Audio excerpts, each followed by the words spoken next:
Hello everyone, my name is Corazar, and this is a little game called Vintage Story. Vintage Story is a voxel-based game using blocks. The first of its kind, the only one of its kind. You've never seen this before. Anyway, this series is intended to be a part tutorial, part let's play, starting in Vintage Story version 1.16.0. A guide without rails, if you will.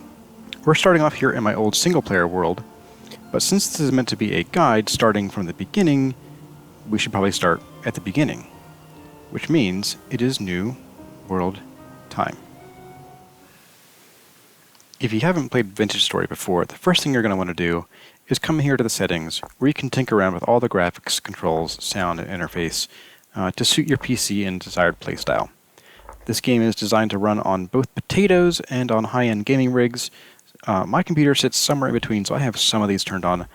I'm not really going to go through these, and I'm really not going to go through the controls because I'm a lefty using a really funny keyboard layout. Anyway, we're going to get started by clicking on Single Player, where you'll see I have my existing world from previously, but we're going to create a new world today. Now, your world will be given an automatic name. You can name it whatever you want. We're going to call it Corazar's Guide World. There we go. And we're going to pick the standard default survival experience of Vintage Story. There are other options. I'm not going to go through those. I have not really played them very much. In fact, not at all for either of these two. So we're going to skip those. We can customize, and there is something I want to come in here and do. This one, class exclusive recipes. We're in single player, which means we're not going to have anybody else who has access to other classes, as you'll see later in this tutorial. So we're going to turn off class exclusive recipes so that we can tinker around with and have fun with all the things the game has to offer without having to go through and manually reset our class every time we want to try something new.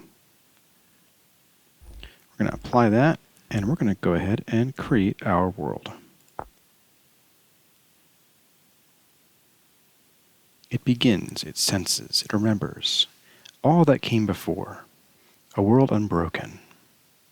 Taste and smell grant inventions, glimmers in the soil, burning sparks, molded forms, simple tools, the center unfolding, the carved mountains, the rolling hills, the vertical cliffs, the endless plains, the winter lands and scorching deserts, and calls to you, return again. And once your little narrative loading page finishes, you are put here on the skin selector, skin creator. Now we have a couple things. I'm going to come back to this skin because I have a particular skin that I like to use. I'm not going to be using the fat walrus mustache. I want to focus on the classes here. You have several choices of classes. We have Commoner, Hunter, Malefactor, Clockmaker, Blackguard, Tailor, and back to Commoner. Each class has pros and cons. The Commoner does not have any pros or cons. I'll go through these real quickly. Hunter, they have the ability to deal more range damage, they're more accurate. They're not as good in melee. They can harvest more animal loot, and they're a little faster at it. They're also faster walkers. If we were doing the exclusive craftables, they would get the bow and arrows at an earlier point than most other classes do. Malefactor is kind of a sneaky, stealthy survivalist. They are better at foraging. They get more items from wild crop drops. They can loot things better. They are, however, frail and they're nervous, so they are not great in combat. Clockmakers are the tinkerers. They can do things with certain more mechanical bits of the game that I don't want to spoil yet. They, unfortunately, are also frail and nervous and not great in melee combat. Blackguards are the soldiers, the old heroes from times long forgotten. They are very hardy, they're durable, and they hit hard in melee. They get bonuses to mining, but they are very hungry people. And they work hard, they eat hard. They also are not as good at range damage, and they lose loot from foraging and wild crops. And the Tailor gets, normally, if we were playing with exclusives again, they normally get some exclusive craftables that other classes don't get. and their armor lasts a little bit longer. However, they are generally a little bit weaker overall in most other areas. I think we're going to go with Hunter, because I have some experience with this class, and the 10% walk speed is really what I'm here for. It's all about getting around faster from place to place. Plus, I really like using ranged combat, so I'm going to be able to do more damage and be a lot more accurate. And I'm going to go and build my skin, and I will bring you all back when that is done.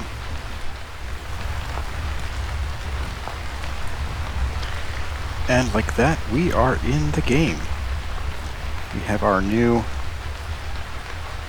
skin. I can show you. There we go. And we start with some clothes. We'll get around to what we're going to do with those later. But we are wearing clothes that are given to us by the Hunter class. I'm going to F5 back into my screen, and we're going to set out. The first thing to do is you want to get your bearings. If you are on top of a mountain, you want to get down. If you are in the middle of a lake, swim to shore. If you're in a forest, get out. We are in a forest. We want to get out of this. We want to get out of this forest very quickly. But there are some things we need. We need sticks. We need flint. We need more sticks. We'll take some stones while we're at it, just in case we need them for anything. I can grab this. To pick up items off the ground, you can either walk up to them and right-click them, or if you have your hands full, it can be easier to left-click on them, and you'll beat them off the ground, and they'll pop out as items. We're going to pick up a few odds and ends here if we can, and then we are going to move. Because if you hear that, that is the howl of a hungry wolf. And we will very quickly become wolf bait if we stick around here too long. So I think I'm going to try to get down here without breaking my knees. And we made it. And I want to see if we can find some nice plains or something where we can settle in and have a decent view of the land around us.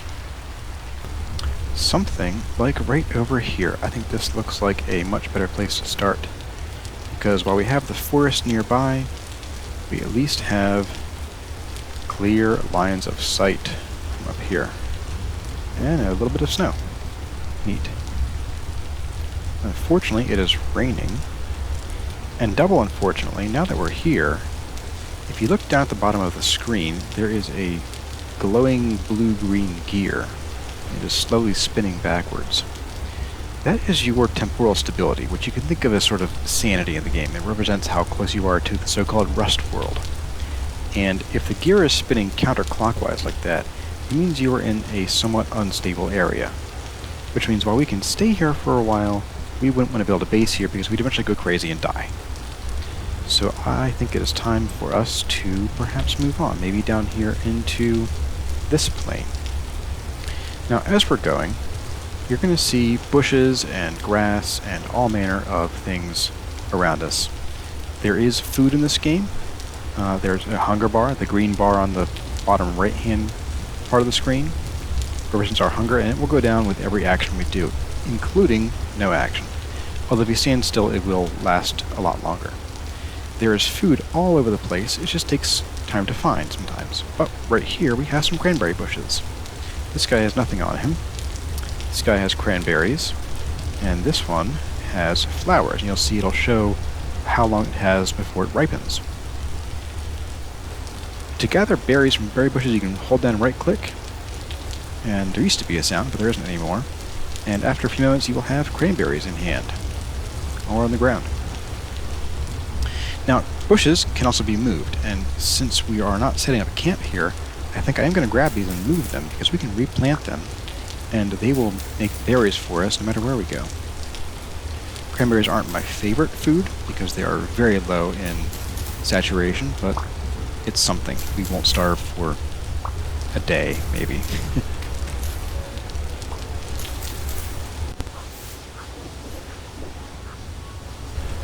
You're also going to see a lot of cattail reeds around. These are also very important, because I'm going to open my inventory here, and you'll see that I have a crafting grid on the right-hand side, but in the left-hand side I have a lot of nothing. That's because we have no inventory. Down here, we have basket slots indicating our bags that we can carry. But we don't have any, so all we have are these 10 slots right here. So we need to find some way to make baskets. Well, the first thing we can do is we can break these Cooper's reeds. Now, breaking one with a bare hand will get you a reed, a cattail reed. However, that's kind of wasteful because that plant isn't going to regrow. So what we have to do instead is if we carefully cut it with a knife, then we can get the reed without damaging the plant. And we do that by napping.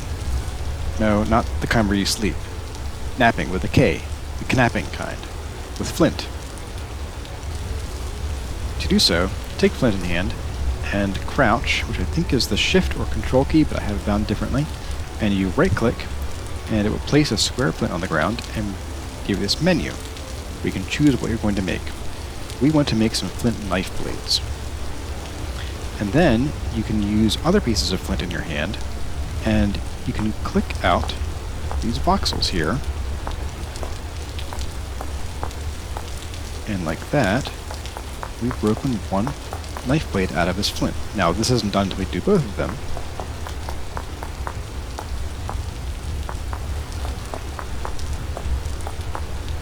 And like that, we have 2 knife blades. However, these are just the blades. We need actual knives with handles.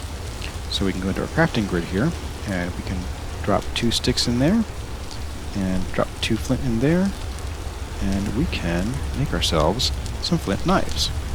Now, when we go to break these cattails, we get the reed with the cattail remains, and over time this will regrow. Alternatively, we can also spend a moment and we can break this down, and we get the cattail root. This can be an emergency source of food, or we can take this somewhere else and plant it elsewhere, meaning we can farm these at a place that's more convenient for us. I'm going to go ahead and harvest a whole bunch of these cattails because we're going to need a lot of them, and I'll bring you back when that's done. And like that, I have pretty much cleared this entire area of cattail reeds, except for I think a couple over in that direction over yonder. But I have almost 2 stacks of cattail reeds, and boy are my hands raw from all these reeds. I also picked up a few more stones. I have gotten a few more berry bushes, and that's actually about it so far. Now, what we're going to do with these reeds is we're going to make our first baskets that will expand our inventory. After we pick up these berries here, so we don't die. And I thought I saw something over here. Oh, a shell. A seashell. Those are cute. Here we go. I saw this from in the water over there. This is an example of a wild crop, in this case, turnips. Wild crops are the main food source that you're going to have for a little while, but they're also very instrumental in allowing you to start farming. Ooh, I heard that groan. Don't like that. Do we have a growly boy already? No, we don't. Okay. Must be underground. This turnip is not fully grown yet, and since it's only 3 out of 5 stages, I don't think we're going to get any turnips at all. But we might be able to break it and get a seed that we can replant later. So I'm going to go ahead and do that. And look at that, we got a seed. Great. We'll hang on to that. So in order to craft our bags, which we're going to stay in the water to do, make it a little safer, is we open our inventory, and we take our cattails, and we put them in a small U shape in our inventory. Now, unlike some other poser block games, in Vintage Story, items in the crafting grid can be stacked higher than just one for each recipe. So you'll see when I click this basket, it actually uses 2 from each stack. And when I put it down in this basket slot here, I get 3 more slots for each basket that I add. Anyway, we now have more inventory, but it's also getting toward the late afternoon, and we will be getting toward night here soon enough. So we need to find a place to set up some kind of camp. And I'm kind of thinking that island might be, if not perfect, at least workable. Let's head over here.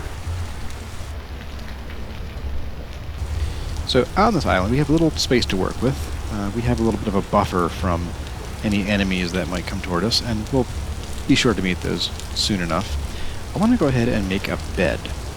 Now I'm going to need to use this grass because the only bed we have access to right now is going to be a hay bed. So we're going to pick up a whole bunch of this grass.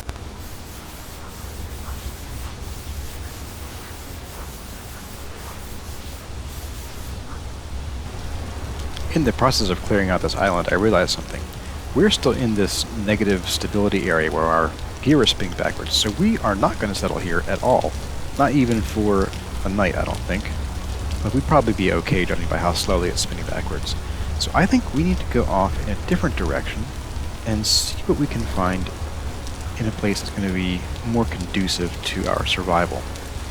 Now I'm seeing a lot of forest kind of all around us, but I'm seeing a ridge up there to the north. Unless that might just be the sky. I can't tell from here. It's too rainy. Stop raining. So I'm going to take a peek around and see what kinds of places we can settle that have more stable areas.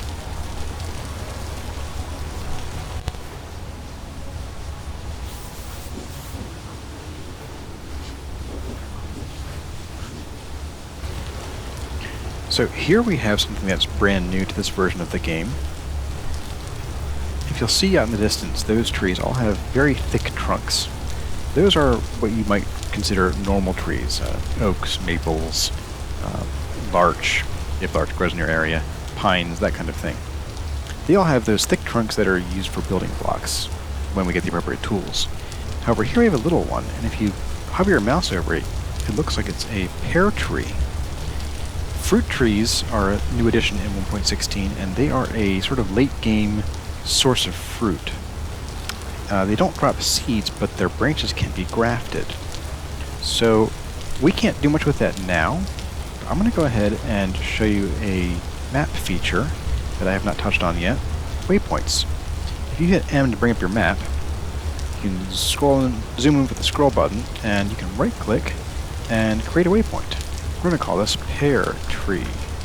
Make it gold, gourd, and we're going to make it this shape, I think. And we'll come back to this. This tree will grow even while we're away, and eventually it will grow up enough that we can cut off a branch and use that to graft it either as a new sapling or onto an existing tree. Now, I'm going to continue my adventure and see if I can find someplace safe to hole up for the night, which I don't think is going to happen here. We may have to just sleep under the stars and hope nothing kills us.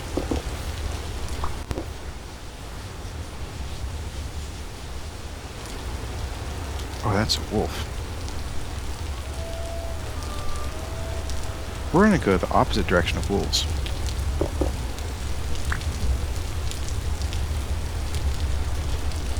And as you can see, now that we're getting hungry, our bar in the bottom right is beginning to flash yellow every time the satiation drops by a point, or part of a point. So I'm going to go ahead and eat some of these cranberries that we've been saving up all day. And as you can see, I'm holding on right click and eating them like one every couple seconds. And they really don't do a whole lot. But they should tide us over for a bit. So with little recourse, I think we're going to have to just dig into the side of this cliff. As you can see, digging dirt by hand is very, very slow. I mean, this is just painful. Ouch. And I think we have rock right back here too. That's not good either. We're going to just take out some of this dirt. And I think we're going to build our next tool. It's going to be a shovel head. Now, something I didn't show you before is that when you are napping or doing anything else, you can actually press the Alt key, and it will free the cursor from your viewpoint. And you can then just move the cursor around and work on things without having to move your whole head and your whole view, which can be easier and at least less dizzy. So now we have a shovel head. We're going to throw that on top of a stick. And this won't be a whole lot faster than what we had before, but it's something. You can see it is marginally faster. I really wish it would stop raining, but I don't think it's going to. I checked the weather in the area, and you can do so. I think it defaults to the C key. That is not what my key is, but it brings up this stat page, and you can see down the bottom left here, there's the environment. Rainfall here is very common. It's kind of chilly right now in the middle of May. It's 7 degrees Celsius in May. That is not warm at all. And we're soaking wet. But rain in this game is not a game-wide or server-wide thing. It actually is different depending on where you go. And we need to hurry our butts up and get some kind of shelter going here before it gets too dark to see. So I want to put my... Ooh, that's not good either.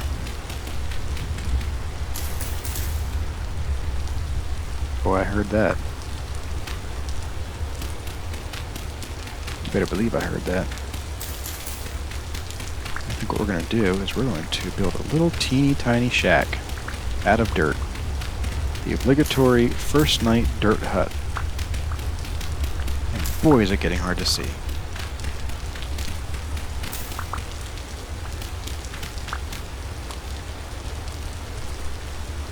What we got here?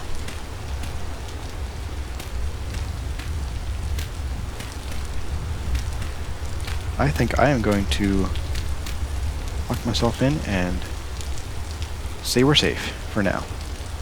Now, there are no creatures that I know of that can climb over 2-block tall walls here, although I don't know if I really secured that one side. There might be a block they can jump up there, so I'm just going to make this 3 blocks tall. And we're going to have no door. And we're going to hope I got enough grass. So we need to start our bed so that we can maybe sleep through the night, which means we need to make hay bales. And you make hay bales by taking 2 pieces of dry grass each. So 1, 2, 1, 2, 1, 2, 1, 2, and you get a hay bale from that. We need 3 of these though, and it looks like I did get at least enough grass to start that. And then with hay bales in hand, we place them across the grid like that, and we get a hay bed, which we can place on the impossible to see ground. That's dirt. Helps if I actually grab the hay bale, doesn't it? Oop, there we go. And now we have our first bed. And we have our first night. I'm going to sleep, and I'll bring you all back when it is actually light enough to see. Okay, so I lied about that. It's still dark. It is 2:46 in the morning, but we're going to have a little bit of a map lesson here. So, in the map, which you can bring up by pressing the M key, which is bound to the same key on mine as it would be for yours if you're using the default, you can zoom in and out with the scroll wheel. You can also pan around, you can also pan around if you click the right button with the left mouse button. And you can also hear wolves in the background just by keeping your ears open. And the map gives you a great overview of the land. Some people like to play without the map. I think they're crazy. It is impossible to navigate this world without maps. And the map is a great way to find a place to settle. You can see there's sort of a topographical line around some of these areas here. These indicate a single block elevation increase. So we have like a little flat area here next to the water. We have a little slate beach here. We have something here, I'm not sure what this is, maybe some kind of structure, perhaps? And we have a few other odds and ends. I marked that pear tree here, and earlier, when I wasn't recording, I marked a little piece of lead on the ground that I found, that I'm going to come back to later. I want to find someplace nice and flat. I have an idea for the kind of house I want to build, and I'm not really seeing that here. So you've got a mountain ridge here, got a lot of forests here, and we want to stay away out of these forests. More mountains down here, a lot of water, a lot of lakes here. I think we might want to go maybe farther west, and we'll take a look at the map then, once we're far enough away from here to generate more land, and then we'll re-evaluate. And while we're waiting for the sun to come up, I think we're going to go ahead and make ourselves some weapons. We don't have much on us, but we do have flint and we have sticks. And we have some shale stones. Now, shale stones, you can't turn into tools because shale is too soft, but we can throw it. So if I were to drop this in here, I can wind back, and you'll see that square targeting reticle sort of shrinks toward the center when you're ready to throw. That's when you're at your most accurate. And this will be slower and less accurate if you're walking and if you're running. So if I'm walking, it took a little longer, and see if I move again, the reticle gets larger. If I run, it gets even worse. And we're done throwing things now. Stones aren't great. They deal 1 damage when they're thrown. However, we get our flint out, and we have the option to make a flint spearhead. Now, flint spears don't last very long, but they deal significantly more damage than a thrown stone. As you can see, we have 32 hit points. It means 32 uses, whether thrown or melee. And their attack power is 2 hit points, but they deal 5 piercing damage when thrown. So clearly the spear is much more powerful when thrown, rather than when you try to stick something with it up close and personal. So when using this, we're going to want to try to be farther away from the enemies and get them unawares, or at least somewhere they can't get to us. However, if we throw a spear and don't kill the enemy, they might just come back and kill us. So I think we're going to make a couple more spears, maybe 3 total. And like that, it is, well, we're going to call it morning. It's bright enough to see. Unlike certain other knockoff block games, using a bed doesn't set your spawn point. We will get to that later, and currently we don't have a spawn point, which means that dying is going to be a bit of a hassle for us for quite some time. Go ahead and grab this extra grass. And in lieu of just digging a hole in here, I'm going to hop up here and take a look around from up here. As you can see, we have something wandering off in the distance there. Those are drifters. They are, as I understand, remnants of people who succumbed to the rust that would have gripped us if we had stayed over there to the east.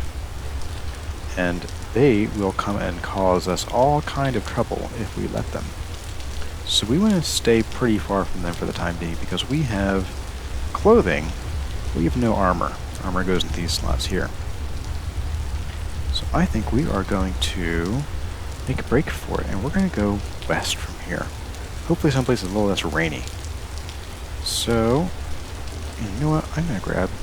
none of this dirt. We don't like this dirt. Goodbye, dirt. Over here we have more crops, though. This looks like mature rye. So here we have a mature crop where if we break it, we get a whole bunch of things from it. A whole bunch of rye. We get 7 rye and a seed. Now, it may seem wise to leave these growing here and harvest them when they're mature, but they grow so slowly out here when they're wild that I find it's better to just break them all. And sometimes you don't get seeds from them, sometimes you do.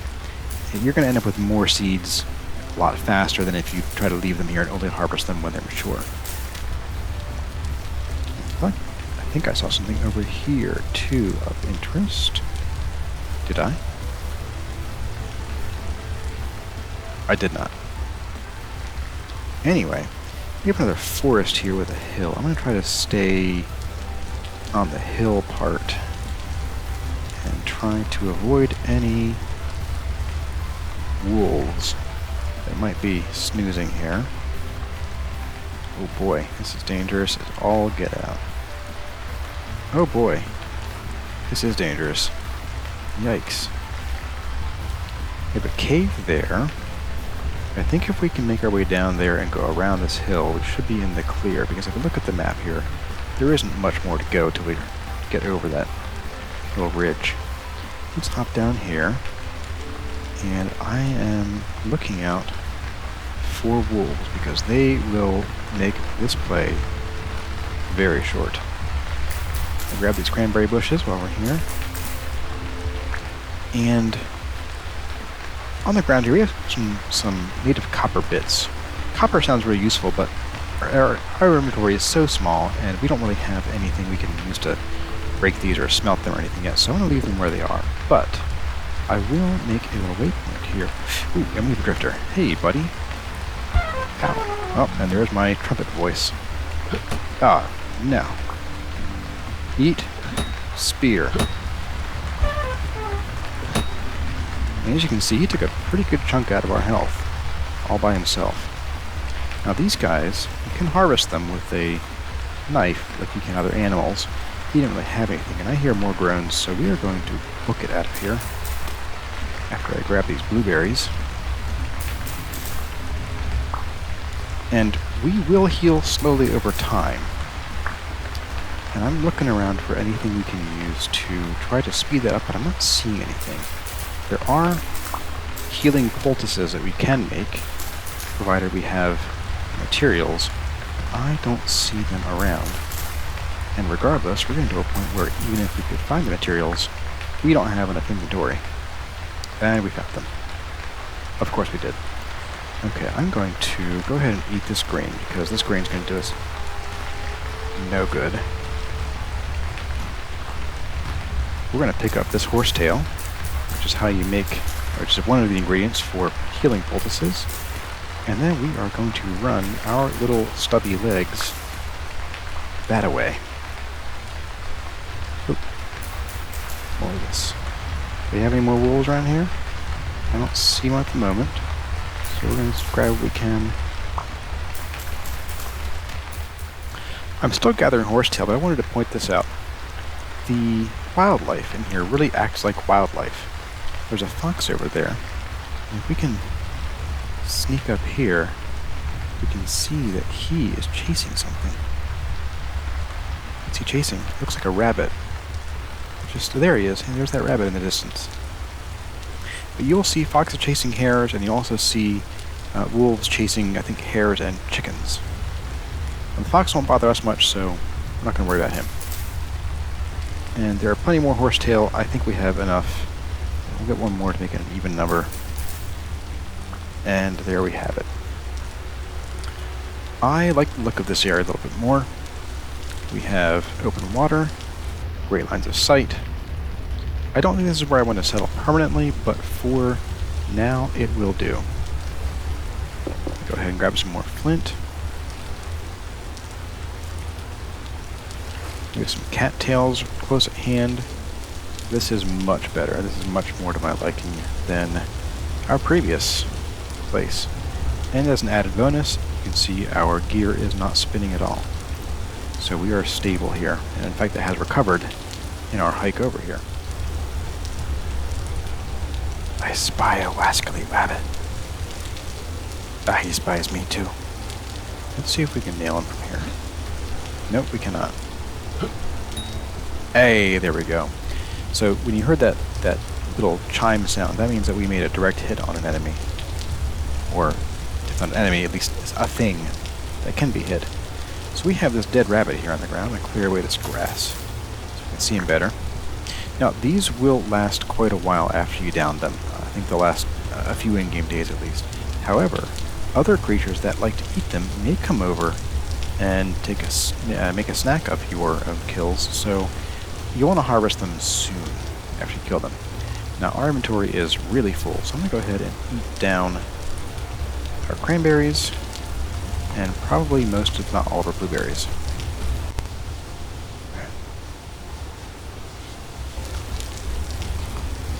And that was a waste of one, but I don't care. So now we have this rabbit. We're going to crouch and we're going to right-click and we're going to harvest whatever this guy has for us. He has one whole raw red meat, and he has one small raw hide. And like when you kill them and you harvest them, their little corpses remain behind until you break them. I like to break them because that tells me that there isn't a predator around. Predators will leave the carcasses behind. And that's how you might know that there are wolves in the area, or foxes if they're killing everything you're trying to eat. Now, food has spoil timers, so this food is fresh for 1.5 days, and we have to cook it before we can really eat it. I don't think we can actually even eat it. Yeah, I'm clicking and nothing happens. So we're going to need some way of actually making fire. Now, fire means we're going to need some kind of wood, and I spy a maple tree right over here. It's maple logs. Now, unlike other knockoff block games, chopping down a tree doesn't actually get you the seeds in the same way it might in other games. You have a much higher chance of getting seeds for trees if you actually break each leaf individually. Now, this can be a daunting task and a real slow one, and especially early game, it can be a real chore. Later on, however, you get tools that will speed that process along and make it a lot less painful. Of course, our inventory is full, so even if we get a seed, we won't know. I am going to go and probably make the next thing we're going to need, which is some ground storage. Well, not ground storage, but actual storage. A basket. Not the kind that we hold, but the kind that we can place in the ground. So, using those same cattails from before, if we instead of making a U, make a full square, leaving the middle empty, we can make reed baskets. Again, this actually pulls 3 for a total of 24 cattails per basket. Not a very forgiving recipe. We're going to go ahead and we're going to make, I guess, 2 of those, huh? And we're going to go ahead and place these on the ground over here. And we're going to throw some things in them. Now, if we put the meat in them, that may change its spoil timer. So we do 1.5 days here. Put it here, we have 4.1 days. It's a lot better. We're going to go ahead and leave it here for now, although leaving it in a basket out in the open also isn't the greatest idea. I want to go ahead and try to knock out some of these leaves and get some seeds if we can, because I want to be able to replant this tree for later when we need more firewood or more building materials. So I'll bring it back when this tree is bare. Okay, that didn't take very long. So this tree is about ready to get chopped down, but we need an axe first, because unlike other knockoff block games, we can punch this tree for pretty much forever. And as you can see at the top there, it says requires tool tier 1 stone to break. So I can punch this thing for hours, and I'm not going to get anywhere with it. We need an axe. So that means back to our trusty flint. And luckily, we were down to, I think, 1 stick before. Since we broke those leaves, we got a whole bunch more sticks, because each of these birch leaves, in this case, has a chance of dropping a stick. I break it, I might get a leaf, or a stick, I might not. However, at the middle of this, you see birch branchy leaves. If I break that, I am guaranteed to get a stick. So we got a bunch of sticks from shearing that tree up, and we have plenty of materials for making our first stone axe. And we're going to chop this tree down. And the nice thing with this is that when we break the bottom block, the whole tree is going to come down. Just like that, the whole tree comes down, and I don't think we got any seeds out of that entire deal. No, no seeds, so that tree is not coming back. So now we have wood, and it's a burnable material. But we need to start a fire first. Well, how do you start a fire? Well, we need to make a fire starter, which you do with dry grass. Well, we need to make a campfire first. So we have a fire pit here. Crouch and place grass with the right click. You get a fire pit. And then you need to take your wood, put it in your crafting grid, put your axe over it, and you'll click and get firewood out of the deal. And we're going to take a few. We'll leave 4 logs for now. We might want them for something else later. And I'm going to clear this grass out here. And we can take our firewood, we can crouch and right click 1, 2, 3, and 4. And now that fire pit went from in construction at the top to fire pit cold. Now we need to light the thing. To light it, we're going to need the most basic of tools that humanity has known for making fire. Good old-fashioned grass and stick fire starter. And I always forget the recipe for this one. Something like this, or 2 sticks. It's neither of those, apparently. Well, that leads us to the next topic, the handbook. Vintage Story has a very robust in-game handbook that is maintained by the developer, and you can bring it up by pressing H, which is not the same key on my keyboard as it is on yours, but H. Brings up your handbook. It is a fully searchable guide that will take you through a lot of mechanics, and it will also describe every block and item in the game. We're going to go ahead and we're going to search it for fire starter. By looking up fire, and down here we have fire starter. Ah, I was doing it wrong. Okay. So we just need to put 2 sticks and 1 dry grass. And we're going to sit here and we're going to light this fire by crouching and holding right click. And you'll see they're furiously rubbing those leaves together. And the fire started, but hey, it went out. Well, duh, it's raining. Vintage Story has somewhat realistic weather and environmental effects in that when it's raining, your fireplaces or torches will go right out. So we need some kind of shelter for this thing before we can cook this meat. Let's go ahead and do that now.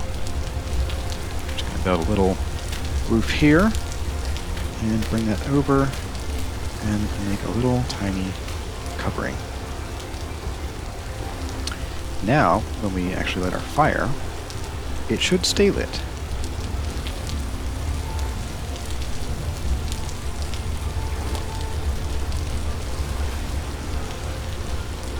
And boy, am I rolling bad on the dice for this one.